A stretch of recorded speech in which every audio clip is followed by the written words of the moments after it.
मेरा जन्म इसी राशि में क्यों हुआ। सिंह राशि हिंदी। राशि कर्तृत्व एवं नेतृत्व करने वाली। राशि कर्तृत्व एवं नेतृत्व करने वाली, स्वयं के साथ दूसरों का विचार करने वाली। नमस्कार, मैं एस्ट्रो गुरु माँ डॉक्टर ज्योति जोशी आप सभी ज्योतिष प्रेमियों का हार्दिक स्वागत करती हूँ। मेरा जन्म इसी राशि में क्यों हुआ, इस विषय का हम राशि के अनुसार विस्तार से एवं शास्त्र शुद्ध पद्धति से अध्ययन कर रहे हैं। इस बार हम क्रम से ना जाते हुए जिस राशि की सबसे अधिक कमेंट आएंगे उस राशि के वीडियो को सबसे पहले बना रहे हैं। उस अनुसार हम आज के भाग में सिंह राशि की जानकारी को समझने वाले हैं। साथ ही अपने जीवन को उन्नत एवं समृद्ध करने के लिए क्या करना चाहिए या क्या करना आपके लिए आवश्यक है, यह भी मैं आपको बताने वाली हूँ। इसीलिए आज के भाग को अंत तक देखना ना भूलें।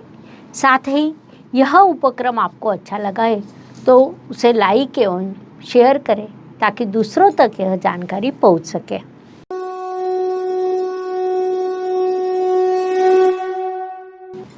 यह विषय आपको पहले से पता होने के कारण उसे समझने के लिए आप बड़े उत्सुक होंगे, लेकिन सबसे पहले हम विषय प्रवेश के रूप में सिंह राशि के संदर्भ में संक्षिप्त जानकारी समझने वाले हैं।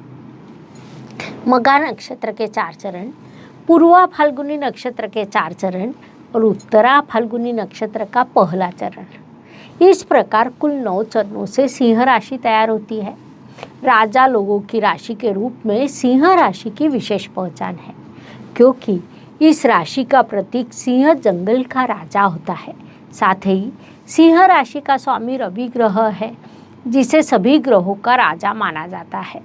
परिणाम स्वरूप सिंह जातकों में सिंह और रवि दोनों के गुण मुख्य रूप से पाए जाते हैं। रवि के प्रभाव के कारण जातक का स्वभाव आत्मनिर्भर, निडर, उदार एवं स्वाभिमानी होता है। यह लोग साहस एवं धैर्य से भरपूर होते हैं। रवि ग्रह आत्मशक्ति और आत्मविश्वास का कारक होने के कारण सिंह जातकों में कभी भी आत्मविश्वास की कमी नहीं होती। जीवन के किसी भी विपरीत स्थिति का यह लोग धैर्य से सामना करते हैं। बुद्धि एवं पराक्रम के बल पर यह लोग उन्नति की ओर अग्रसर रहते हैं। यह लोग राजा के समान रहना पसंद करते हैं। सामाजिक सम्मान, प्रतिष्ठा उन्हें अत्यंत प्रिय होती है। उसे प्राप्त करने में वे सफल भी होते हैं। शत्रु हो या विरोधी, दोनों ही उनसे सदैव 2 हाथ दूर रहते हैं। अपनी इन विशेषताओं के कारण सिंह राशि को नेतृत्व करने वाले लोगों के राशि के रूप में जाना जाता है। परिणाम स्वरूप यह लोग कभी भी दूसरों का वर्चस्व बर्दाश्त नहीं करते। अब आपका जन्म सिंह राशि में क्यों हुआ, यह समझ लेते हैं। शास्त्र के अनुसार जन्म क्या है, तो जीवात्मा का सूक्ष्म शरीर के साथ पंचभौतिक शरीर में प्रवेश करने को हम जन्म कह सकते हैं। यह जन्म आपने जीवात्मा के साथ लिया हुआ है। उस जीवात्मा से जुड़े हुए पूर्व कर्म आप साथ लेकर आते हैं। साथ ही इस जन्म के कर्म को साथ लेकर जाते हैं। जैसा मैंने पहले भी बताया कि सिंह राशि को राजा लोगों के राशि कहा जाता है, तो यह राशि राजा लोगों की क्यों मानी जाती है, क्योंकि गत जन्म में आप कुछ पुण्य कर्म करते हैं, कई लोगों के लिए अच्छे कार्य किए होते हैं, सफलतापूर्वक किए होते हैं। उसका एक शुभ कर्म लेकर आप इस जन्म में आए हैं। दूसरों के लिए अच्छा काम करना, सभी की मदद करना, यह आपका स्थायी भाव है, क्योंकि राजा सदैव दूसरों का विचार करता है। उसके लिए हम कई बार सिंह जातकों को बताते हैं कि आपका जीवन प्रसन्नता से जीना है तो आपको 2 चीज़ें भूलनी पड़ेगी। एक वो जो आपने दूसरों के लिए किए हैं, और दूसरी चीज़ वो जिन लोगों ने आपके साथ बुरा व्यवहार किया है। यह 2 चीज़ें आपको भूलनी पड़ेगी। राजा लोगों के पास ऐसी चीज़ों पर विचार करने के लिए अधिक समय नहीं होता। आपका कर्म और आप पर इस प्रकार संपूर्ण एकाग्रता निर्धारित होती है, क्योंकि आपके पंचम स्थान में धनु राशि आती है। जो एकाग्रता के लिए जानी जाती है, जो कर्तव्यनिष्ठ, कर्तृत्वनिष्ठ और ध्येय के अनुसार चलने वाली होती है। अर्थात यह सभी गुण आप में भी दिखने को मिलते हैं। उसमें नक्षत्रों के अनुसार थोड़ा बदलाव होता है। अर्थात जिन सिंह जातकों का जन्म मघा नक्षत्र में हुआ है तो यह अत्यंत सकारात्मक बात होती है, क्योंकि वह केतु का नक्षत्र का जन्म होता है। अब केतु की महादशा 7 वर्ष की होती है। वह आपके बचपन में मौज मस्ती करने में निकल जाती है। 7 वर्ष निकल जाने के बाद आप बचपन का भरपूर आनंद लेते हैं, जीवन प्रसन्नता से व्यतीत करने लगते हैं। अर्थात जीवन जीने की जो वास्तविक आयु होती है उसे आप प्रसन्नता से जीते हैं, क्योंकि आपको शुक्र ग्रह की महादशा होती है, जिस कारण जीवन का भरपूर आनंद लेकर आप उन्नति करते हैं। क्योंकि सिंह राशि के लिए शुक्र भले ही अकारक हो, लेकिन वह परिश्रम का कारक है, साथ ही दशम इस कर्म स्थान का भी कारक है। इसीलिए आप कर्म प्रधान रहते हैं और जीवन का आनंद लेकर आगे बढ़ते रहते हैं। इसके बाद आपकी आयु 25, 26, 27 इस पद्धति से होती है। तब आपके लिए रवि ग्रह की महादशा शुरू होती है। रवि ग्रह आपका राशि स्वामी है। राशि स्वामी की महादशा केवल 6 वर्षों की होती है। उन 6 वर्षों में आप बड़ी उन्नति करते हैं, बड़ी सफलता प्राप्त करते हैं। उसके बाद भी क्रम के अनुसार आपके लिए कारक ग्रहों की महादशा शुरू होती है, अर्थात चंद्रमा की, उसके बाद मंगल ग्रह की, इस क्रम से महादशा आती है, जो आपको विभिन्न क्षेत्रों में सफलता दिलाती है। अर्थात युवा अवस्था में कर्तृत्व की आयु में शुभ महादशा प्राप्त होना, यह सिंह राशि की बड़ी विशेषता मानी जा सकती है। होता क्या है, उचित आयु में आपने कर्तृत्व को पूरा किया, महादशा शुभ हो, सब कुछ आनंद से हुआ, तो अंत में अपने आप ही आपको सुख एवं समाधान की प्राप्ति होती है, क्योंकि तब आपकी कर्तव्य पूर्ति हो जाती है। आप पैसा संपत्ति प्राप्त कर लेते हैं और उसके बल पर जीवन व्यतीत करने की दिशा का चयन कर सकते हैं। यह सभी सिंह राशि की विशेषता है। आप इस राशि में जन्म लेकर दूसरों के लिए कार्य करते हैं। किए हुए कार्य को कभी बोलकर नहीं दिखाते।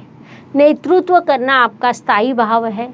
उस नेतृत्व से किसी भी प्रसंग में दृढ़ रहना, समस्या का समाधान प्राप्त करना और उन्नति साध्य करना, यह सभी गुण आप जन्म के साथ लेकर आते हैं। हर आत्मा जीवात्मा का एक स्वभाव होता है कर्म करना, उस कर्म के साथ आगे जाना, फिर वह कर्म शुभ हो या अशुभ हो, कर्म कर्म होता है। उस कर्म को जब तक चुकाया नहीं जाता तब तक मुक्ति का मार्ग नहीं मिल सकता। सिंह राशि के व्यय स्थान में कर्क राशि आती है। कर्क राशि का स्वामी चंद्रमा आध्यात्मिक उन्नति का कारक ग्रह माना जाता है। वह व्यय स्थान में अर्थात आध्यात्मिक दृष्टि से शुभ स्थान में है, जिस कारण जब अपने कर्तव्य को पूरा करते हैं, जीवन में आगे मार्गक्रमण शुरू रहता है। शनि देव की महादशा लगते ही आपका मन अध्यात्म की ओर झुकने लगता है। उस दिशा में आप आगे बढ़ते रहते हैं और वहाँ आपकी उन्नति भी होती है। मघा नक्षत्र उस दृष्टि से अत्यंत लाभकारी माना जाता है। इसके बाद जिन सिंह जातकों का जन्म पूर्वा फाल्गुनी नक्षत्र में होता है, उनका जीवन भी अच्छा रहता है। उन्हें बचपन में शुक्र की महादशा लगती है। वे बचपन से ही कई प्रकार के खर्च करते हैं, मौज मस्ती करते हैं। आपका बचपन समृद्ध होता है। कई बार ऐसा कहा जाता है कि पूर्वा फाल्गुनी नक्षत्र में जन्म लेने वाले जातक सोने का चम्मच मुंह में लेकर आते हैं। सभी लोग उनका उतना ध्यान रखते हैं। अर्थात आवश्यक नहीं कि हर बार पैसा हो, लेकिन कई सौभाग्य उन्हें प्राप्त होते हैं। उसके बाद जिन जातकों का जन्म उत्तरा फाल्गुनी नक्षत्र में होता है, उनका बचपन थोड़ा अलग रहता है। उनके चेहरे से पता चल जाता है कि वे बड़े होकर अलौकिक कार्य करने वाले हैं, बड़ी उन्नति करने वाले हैं। आने वाले जाने वाले लोग उनकी ओर आकर्षित होते हैं। लेकिन कई बार बचपन समृद्ध होने के बाद युवा अवस्था संघर्षपूर्ण रहती है और अंत में स्थिति फिर शुभदायक बनती है। इस प्रकार आपकी जीवन यात्रा रहती है।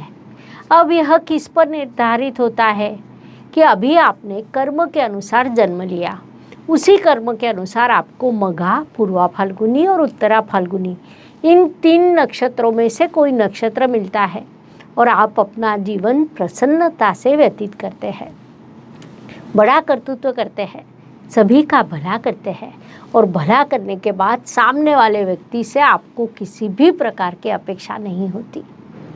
इस प्रकार मेरा जन्म सिंह राशि में क्यों हुआ, यह समझने के लिए इतनी जानकारी पर्याप्त है। अगले भाग में हम अगली राशि के जानकारी के साथ पुनश्च अवश्य मिलेंगे।